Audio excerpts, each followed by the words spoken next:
It's a 5x6 sheet that I have, and you just kind of on the long side, kind of pinch it right here and just fold it over and give it a roll, tucking it in, and just grab from the top, kind of keep tucking and turning, and hold it gently at the tip.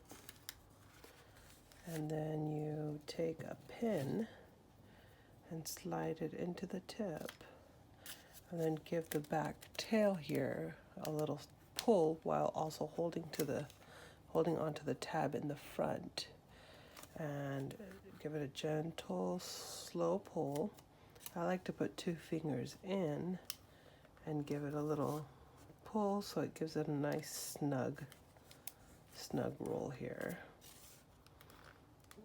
And then that kind of keeps my cones to be a consistent shape as well by doing that.